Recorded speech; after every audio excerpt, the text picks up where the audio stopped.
My name is Dennis Vigil, and I work with Colorado Statewide Parent Coalition. Exciting program called PASO, which stands for Providers Advancing School Outcomes. My title is lead trainer.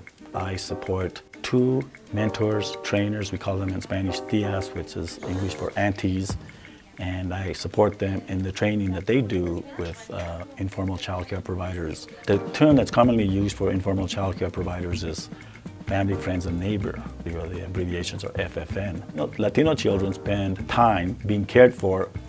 If by somebody, it's typically going to be by an FFN provider, family, friend, neighbor provider. The purpose of the PASO program was that we needed to pay more attention to Latino students coming into school, and that primarily meant coming into kindergarten.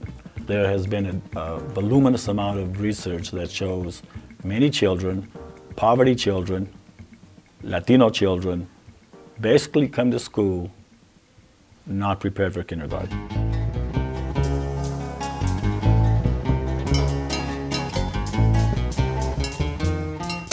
Right away in kindergarten, we already have the gap. The gap starts before school really begins.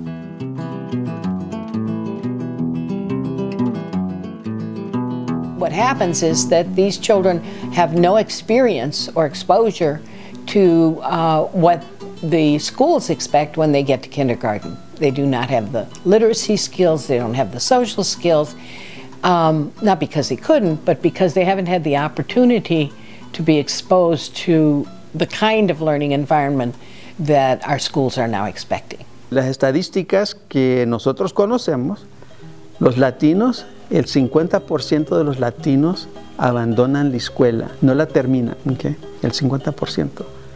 Y muchas razones es porque se desaniman, porque no están aprendiendo al nivel que deben de aprender con sus compañeros, ¿verdad? Dejan de ir, a veces tienen que trabajar, ayudar a apoyar a la familia, soportar a la familia, hay muchas razones. Pero una razón primordial es que el niño se desanima porque ya viene atrasado y no se puede alcanzar. Because of that lack of school readiness, the problem gets amplified. In Colorado today, there is an official state assessment. It's called Colorado Student Assessment Program. We call it CSAP. And it's an assessment that looks at reading skills or reading achievement levels and math and writing from the 3rd to the 10th grade. Typically, Anglo students range from 70% of them reach proficient or advanced all the way up to 90.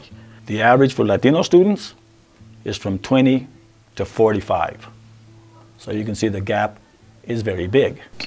We've known for over 50 years that there is an egregious achievement gap between Anglos and Latino children. It's not a little gap, it's 40 points.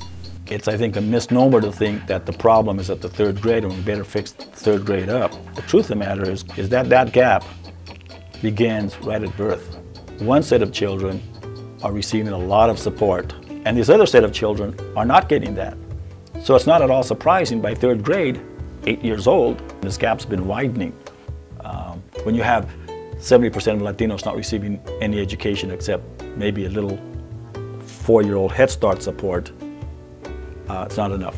The schools have desperately tried for years to close or reduce that gap unsuccessfully, and it persists in every school district in this state and, of course, nationally.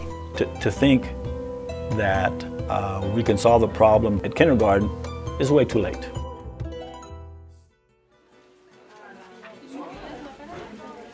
PASO is what I view as a comprehensive program. It is not just about how do we help children become pre-literate and ready for kindergarten. It's that, but it's a lot more than that.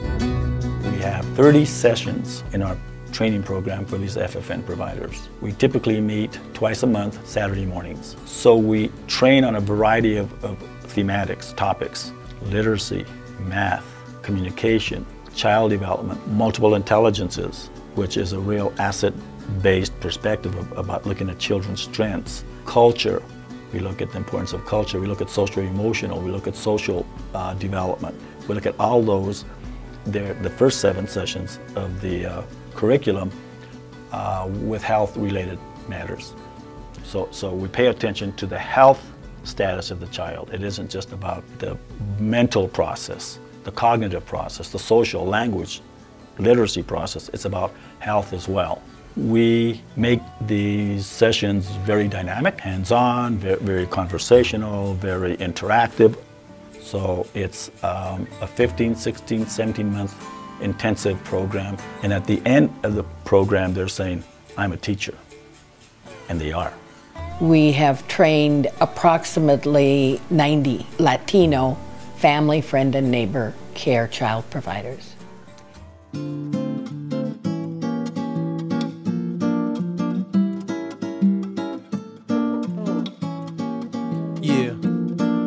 La parte inicial del programa es encontrar a personas de la comunidad que cuiden niños en sus casas que sean latinos. La estructuración de las visitas es de que llegamos a las visitas con una revisión de la clase anterior que tuvimos. Entonces nosotros le preguntamos qué le pareció la clase, qué fue lo que más aprendió y qué es lo que está haciendo con los niños acerca de lo que aprendió el sábado. Preguntamos también si hay algo que no entendió, algo que se le hizo difícil, y con el proceso pues ellas nos están diciendo, entonces nosotros tratamos de ayudarle.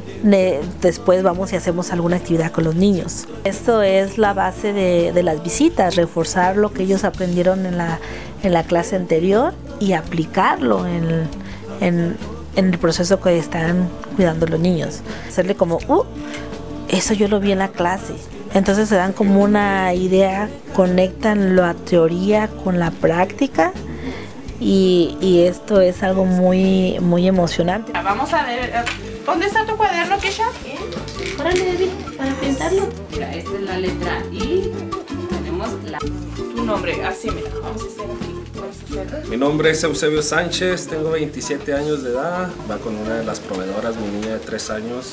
Yo he mirado muchos cambios en ella ahora que está yendo ahí, porque antes la señora que la cuidaba nomás no la cuidaba, de que no se enfermara, no se cayera, no se trompezara. Uno de los cambios que hemos mirado, que ahora ya la niña ya se dedica más a pintar, a contar, a ponerle atención a los libros. Es un gran cambio que he mirado con mi niña. Hemos escuchado continuamente y por mucho tiempo esta gran brecha que hay entre los latinos y a otros grupos cuando inician en la escuela, o por qué nuestra comunidad latina abandona la secundaria o la preparatoria, y hemos buscado muchas o miles, o hemos encontrado miles de razones, pero creo que este programa realmente está en el centro de esta deserción. Creo que este programa entra donde se crea toda esta problemática, en lo que es la educación temprana. We have to prevent the gap, not remedy it once it's already established. And that's, again, what PASO is about. It's to prevent the gap, to give these children the same support educationally, with health and all these development skills that other children have. Julián, vamos a hacer tu nombre aquí.